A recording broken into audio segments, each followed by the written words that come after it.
Prosseguindo no estudo da hermenêutica teológica, o item 3 do nosso material didático, começar pela Escritura Sagrada.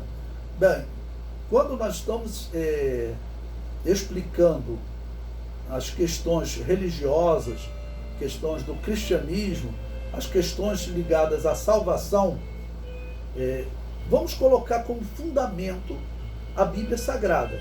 E qualquer outra linha que nós seguirmos, que sejam apontamentos, auxílio às Escrituras Sagradas. Usar filosofia não é pecado, mas a filosofia, ela é um auxílio à Bíblia Sagrada. Nós temos uma ciência teológica que é chamada a teologia sistemática. Hoje em dia, os seminários não utilizam mais o termo teologia sistemática, porque dividiu-se as disciplinas, né? Teontologia, cristologia, antropologia, paracletologia. Mais antigamente, essas disciplinas formavam uma disciplina só, que era chamada de teologia sistemática. E por que sistemática? Porque é um sistema de temas, ou seja, temas organizados para falar de teologia, para falar sobre Deus, tá bom? E a teologia sistemática, ela faz o quê? A definição dela é que ela faz uso de todos os temas para falar sobre Deus. A teologia sistemática, ela vai falar, por exemplo, da astronomia. Ela vai falar como nós podemos ver Deus na criação, tá bom? Ela vai falar também da biologia, como nós podemos ver Deus no DNA dos seres, tá bom? A teologia sistemática, ela vai fazer uso de tudo, mas começando pela Escritura Sagrada, começando pela Bíblia Sagrada. Ela é a base de tudo. As outras coisas são auxílios à verdade que está na Bíblia. Bom, eu separei para vocês Atos capítulo 8, versículos 30, 31 e 35, que diz: E correndo Filipe, ouviu que lia o profeta Isaías e disse, essa pergunta é importantíssima, irmãos, entendes tu o que lês? E ele disse, como poderei entender se alguém me não ensinar? E rogou a Filipe que subisse e com ele se assentasse. Então Filipe, abrindo a boca e começando nessa escritura, lhe anunciou Jesus. Pois bem, eu coloquei um comentário. Significa que a Escritura Sagrada é a base para o intérprete aplicar o conhecimento adquirido. Então você veja, esse homem, pela origem dele, talvez esse homem ele fosse descendente de Salomão com a rainha de Sabá, porque ele era da Etiópia, né? A Etiópia era também a região chamada Sabá. Esse homem, ele seria um judeu, tá bom? Que vivia em uma região distante, vivia na Etiópia, e ele veio participar das festividades anuais, né, e ali ele teria estado em Israel até o Pentecostes, e depois ele estava se retirando, né, de Israel, viajando de volta para sua terra. Ele estava lendo um texto de difícil interpretação até hoje para os israelitas.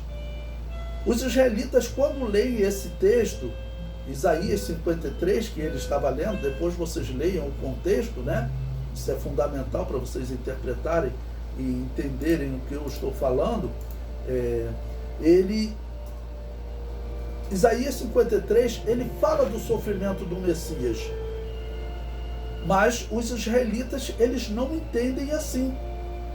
Para eles, o Messias nunca iria vir para sofrer. Lembre-se, o apóstolo Pedro, ele não aceitou quando Jesus falou do sofrimento do Messias. Quando vocês lerem lá, eu li a partir do versículo 30, o versículo 28, tá bom? Diz, regressava e ia sentado no seu carro, lia o profeta Isaías. Tá bom?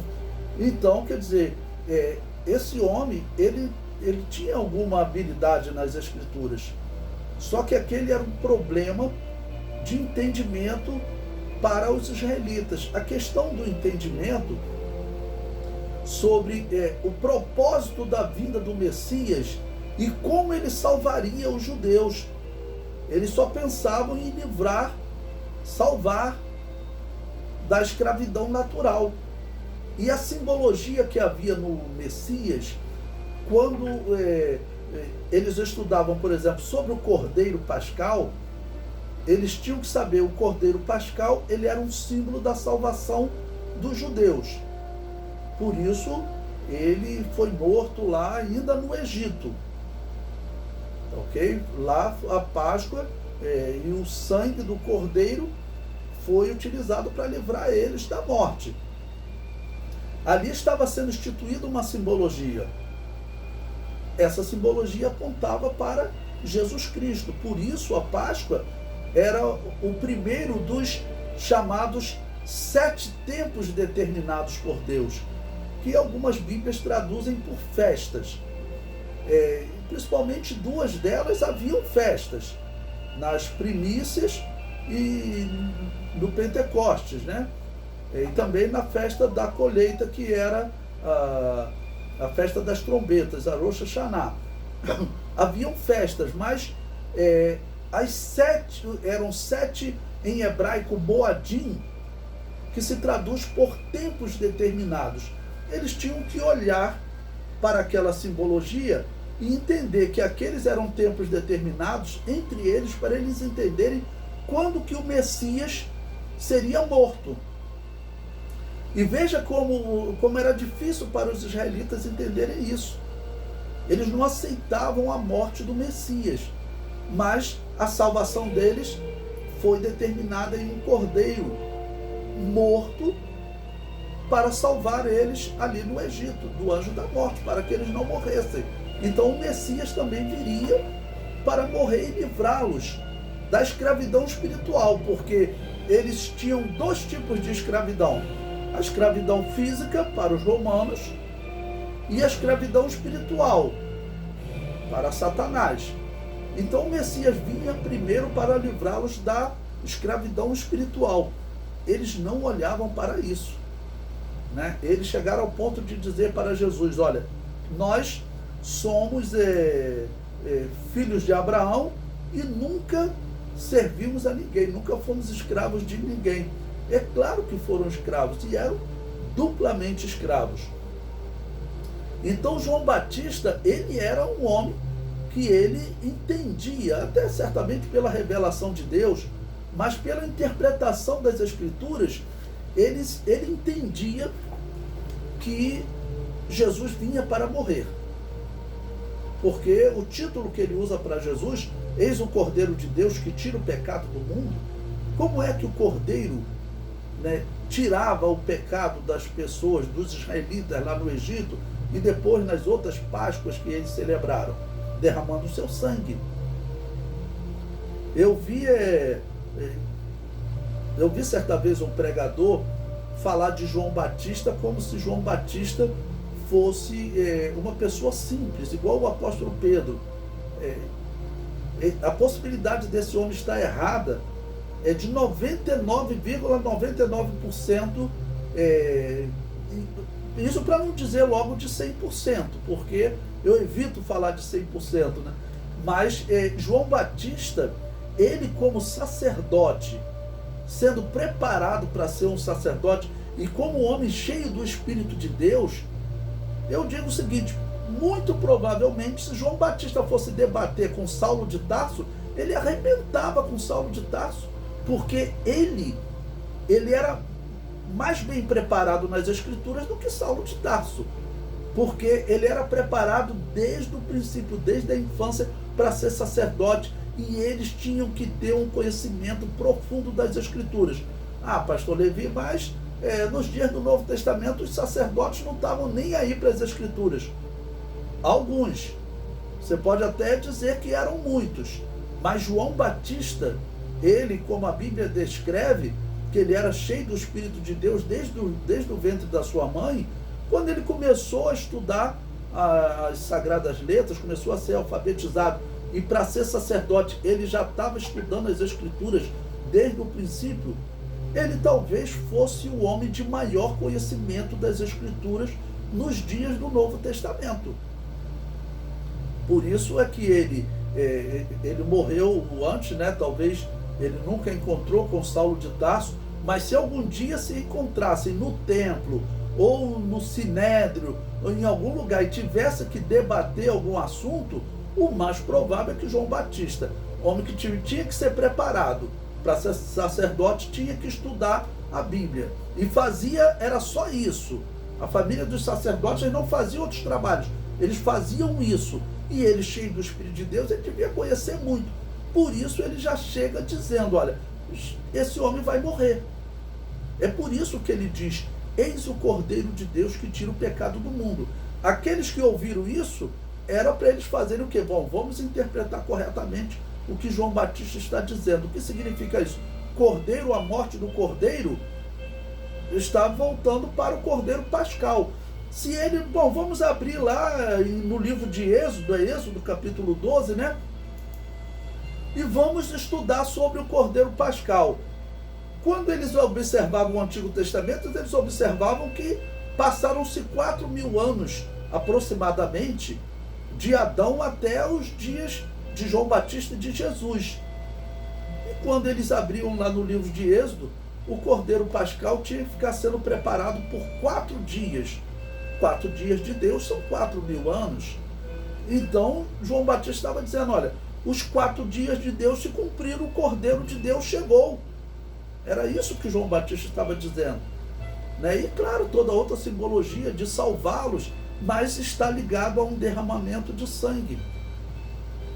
Bom, então se você começa pelas Escrituras, tendo as Escrituras como base, foi o que Filipe fez ali. Filipe poderia usar muitas outras coisas para falar para esse homem sobre o tempo de Deus, sobre as coisas que tinham acontecido naqueles dias ali em Israel.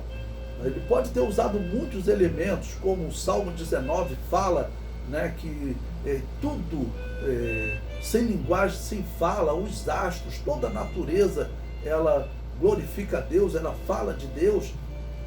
Ele pode ter usado muitas outras coisas, mas com certeza um homem de Deus, como ele era, dirigido pelo Espírito Santo, ele vai ter como base as Escrituras Sagradas. Nós temos que ter essa base nas Escrituras Sagradas, porque senão realmente nós não vamos conseguir realmente chegar a um denominador comum, ou a conhecer a verdade que está exposta no texto.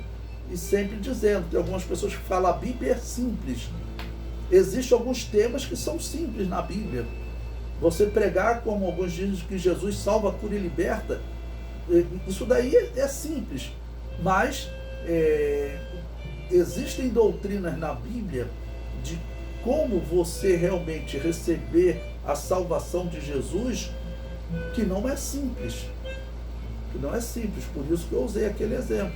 Na história da igreja existem questões aí que estão sendo debatidas e as pessoas não chegam num consenso. Esses dias, foi no ano passado, eu estava numa reunião, numa igreja, que eles queriam implantar um núcleo da faculdade. E aí, depois que terminou todos os assuntos burocráticos, aí começaram a falar, eu já tinha dado palestra naquela igreja, começaram a fazer perguntas.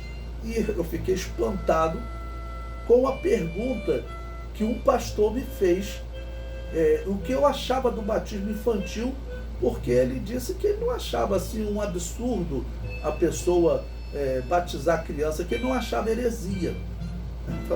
Eu falei, que isso, pastor? Isso é uma das piores heresias da história do cristianismo, porque essa heresia, eu ainda digo que ela é o grande objetivo de Satanás, porque essa heresia, ela tira do homem o testemunho de fé em Jesus, o arrependimento dos pecados e o testemunho de fé em Jesus, como a Bíblia exigiu, com o batismo. Porque o batismo é a pessoa reconhecer os seus pecados, dar testemunho deles de arrependimento e confessar que Jesus é o seu Salvador. Quando a criança é batizada, ela não faz nada disso. O católico, quando ele cresce, ele faz isso, ele não vai ser batizado de novo.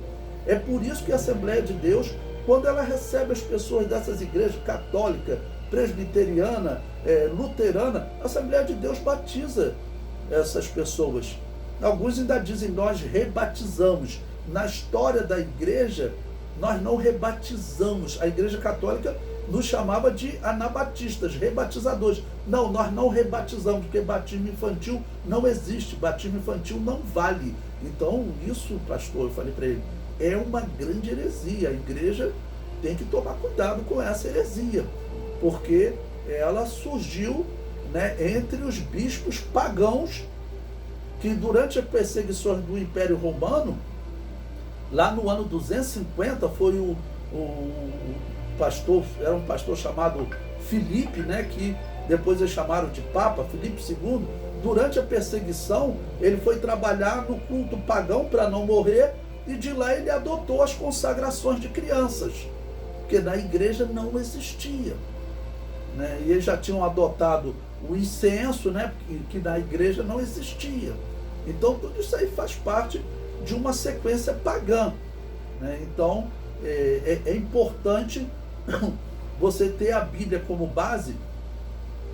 E eu sempre falo o seguinte: você analisar todos os pontos que estão na Bíblia. Um dos debates que existe atualmente é quem é a Babilônia apocalíptica. Se você pegar no YouTube, você vai achar uma divisão tremenda. Existe alguns defendendo que é Roma, é o Império Romano. E aí eles se apegam em um versículo que diz que a Babilônia apocalíptica está assentada sobre a cidade dos 7 montes, que é Roma. Tá, ok? Aí eles falam, não, isso é Roma, não tem nada a ver com a Igreja Católica. Normalmente os reformados fazem isso, porque eles protegem a Igreja Católica, porque eles são herdeiros da Igreja Católica.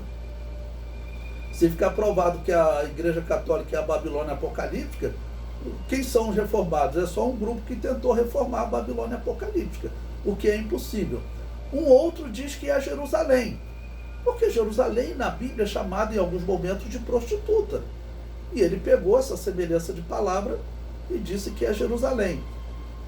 Aí eu falei, mas gente, pegue todos os pontos do que a Bíblia fala sobre a Babilônia apocalíptica. A Bíblia diz que a Babilônia apocalíptica vai ser destruída.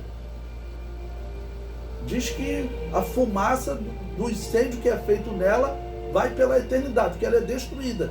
Você acha que a Bíblia fala isso de Jerusalém? A Bíblia fala o contrário de um futuro glorioso para Jerusalém. E quem fala isso é até um intérprete respeitado. Eu gosto de ouvir ele, né? Eu vou citar o nome dele aqui, deixa eu lembrar o nome dele, Natan Rufino. É até um intérprete respeitado, um bom intérprete. Mas isso é completamente furado. Não tem como a Babilônia apocalíptica ser Jerusalém, né? A Bíblia fala da Babilônia de uma destruição, tá bom? E fala de Jerusalém como sendo exaltada no futuro. É inacreditável isso. É um erro abaixo do elementar. Bom, e aqueles que dizem que ela é Roma, olhe todos os pontos. A Bíblia diz que Roma, o Império Romano, ele é uma vítima da Babilônia apocalíptica. Em Apocalipse 17, diz que a Babilônia apocalíptica está assentada sobre a besta que é Roma.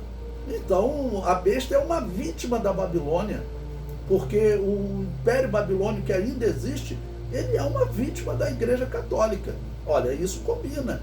Diz que a Igreja Católica, ela perverteu os reis da terra. E isso combina com a Igreja Católica. A Babilônia apocalíptica fez isso, tá bom?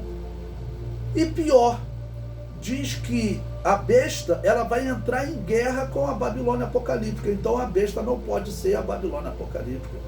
Diz que a besta, que é o Império Romano, entra em guerra com a Babilônia apocalíptica e destrói a Babilônia apocalíptica.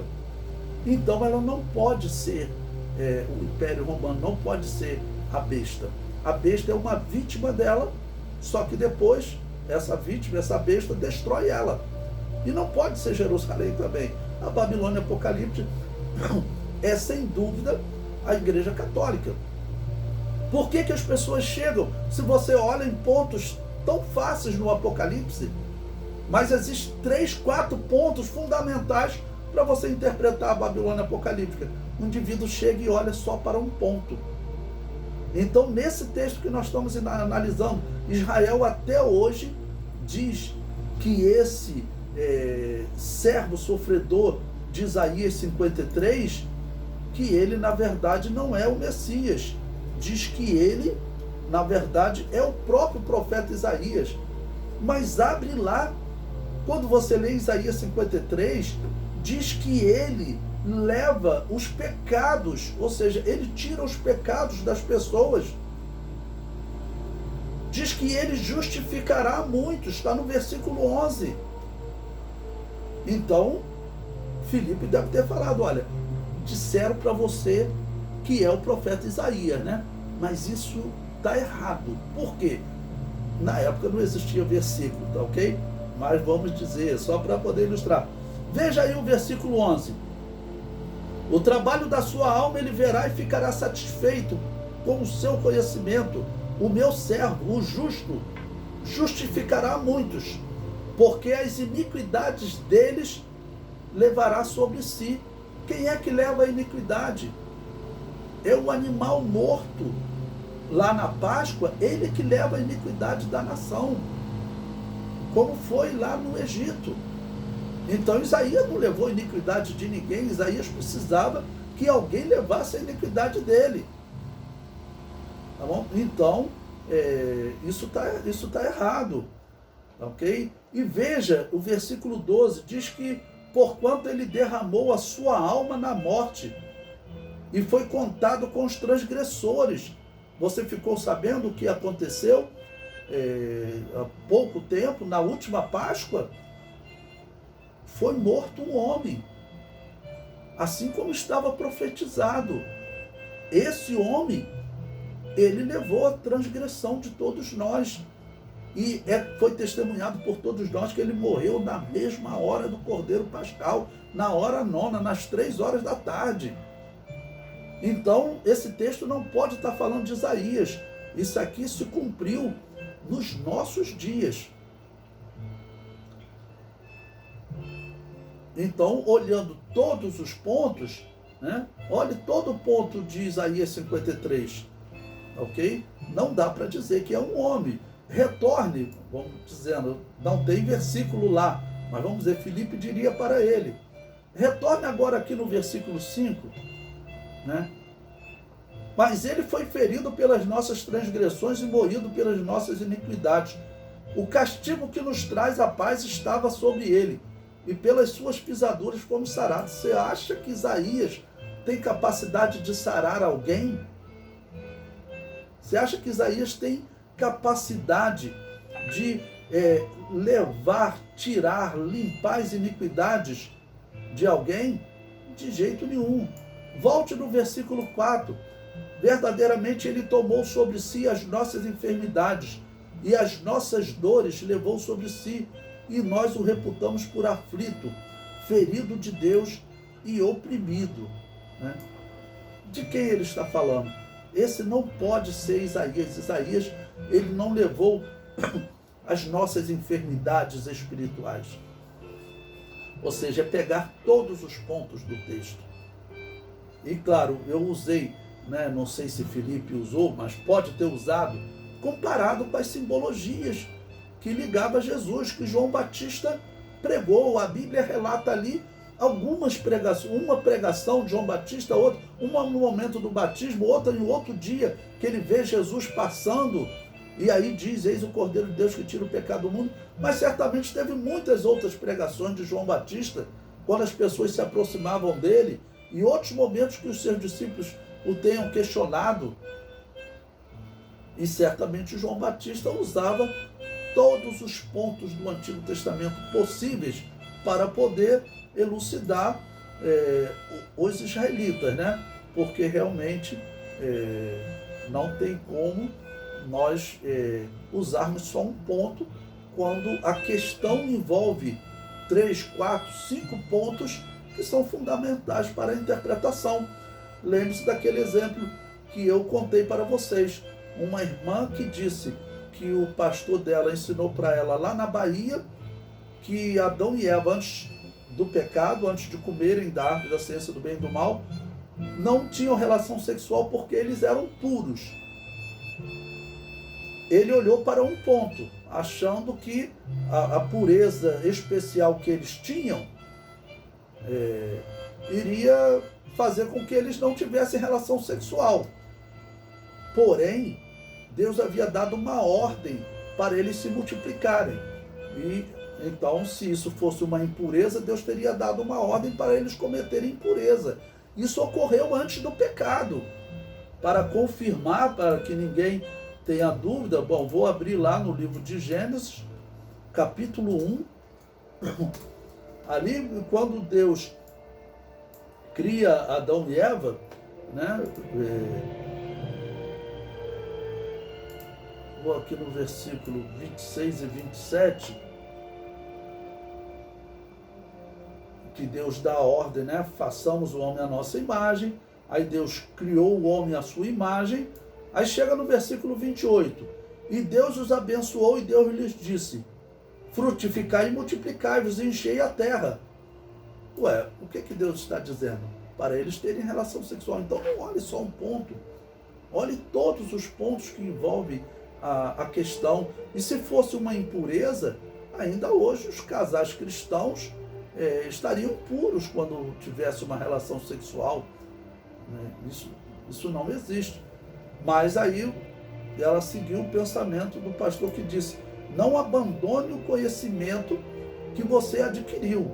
Esse conhecimento que eu estou passando para vocês, não abandone nunca.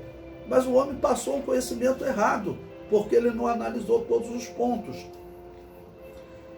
E às vezes a pessoa vem com um conhecimento de 10 anos, 20 anos, 100 anos, 200 anos, e é difícil da pessoa tirar.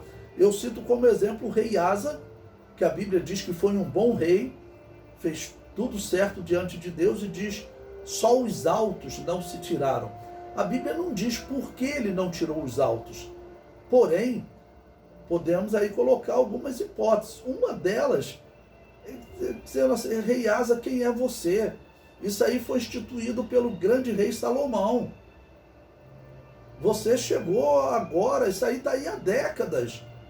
Não, isso aí foi colocado. Quem é você diante de Salomão? Foi Salomão que foi instituído. Todos os nossos pais nos ensinaram a cultuar nesses altares aqui no alto, esses altos. E agora você vem querer tirar. Aí uma vez eu dando aula, até usei uma expressão que as pessoas usavam na informática, né? Alguém que chegava querendo mudar muita coisa, e falava assim: rapaz, você chegou aqui agora, deixa eu te ensinar um ditado: pato novo não mergulha muito fundo, fica calmo, fica tranquilo. As pessoas usavam isso na informática. Não estou dizendo que disseram, mas coisas semelhantes as pessoas falam. Você está chegando agora, como aquele tal de Romário falou, já está querendo sentar na janela, né? Mas pode ter um erro que a pessoa está cometendo há 10 anos, 20 anos, há 100 anos.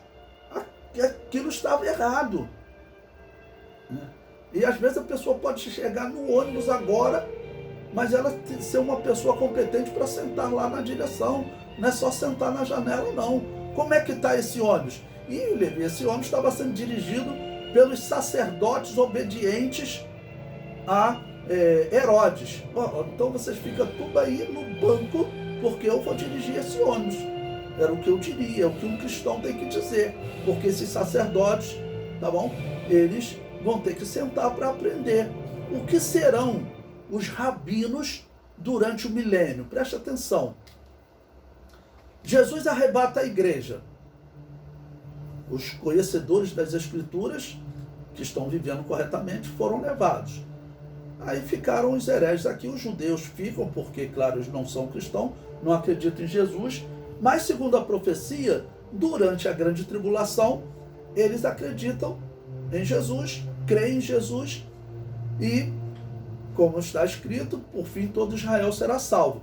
Aí Jesus volta com a igreja, 7 anos depois do arrebatamento, 7 anos de grande tribulação, Jesus volta, vence o anticristo, lança o anticristo, o falso profeta, no lago que arde com fogo e enxofre, implanta o reino milenial.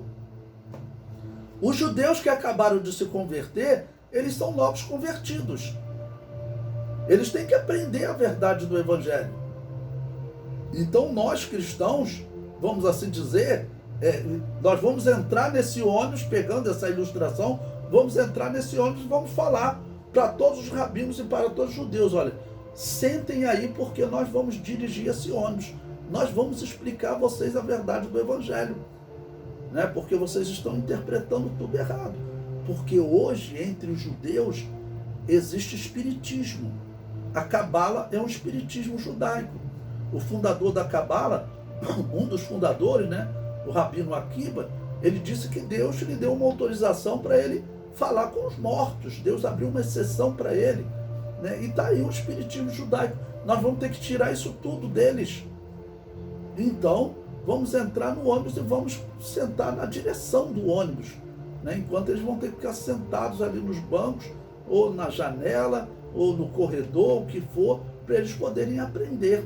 Então, não importa, está sendo ensinado há 100 anos, há 200 anos, se for errado, tem que ser examinado, confrontado com todos os pontos, né, que as Escrituras apresentam para aquela doutrina e